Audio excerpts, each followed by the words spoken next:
கோபத்துல ஏழையா இருங்க, அன்புல பணக்காரனா இருங்க. ஒருத்தவங்களோட செயல் உங்களுக்கு பிடிக்கல அப்படின்னா, அவங்கள பார்த்து நீங்க கோவப்படுறத விட, அவங்களுக்கு குடுக்கக்கூடிய முக்கியத்துவத்த படிப்படியா குறைச்சுக்கோங்க. கோபம் அப்படின்றது உங்கள முடக்கி நல்லது கெட்டதுகள சிந்திக்க விடாம செய்யக்கூடிய ஒரு மோசமான உணர்ச்சி. நம்ம கோவப்படுறதுனால நம்மளோட பிரச்சனைகள்லாம் இங்க தீராது. அது இன்னும் கொஞ்சம் நம்ம பிரச்சனைகள மோசமா தான் ஆக்கும். அதனால கொஞ்சம் பொறுமையாவே இருங்க. கோவப்படக்கூடிய தருணங்கள்ல எந்த ஒரு முடிவுகளையும் எடுக்காதீங்க.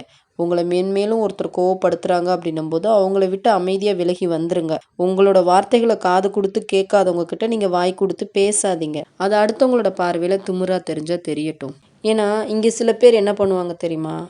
அடுத்தவங்களோட பிடிவாதத்த திமிர்ன்னு சொல்லுவாங்க. அதுவே தன்னோட பிடிவாதத்த மன உறுதின்னு சொல்லுவாங்க.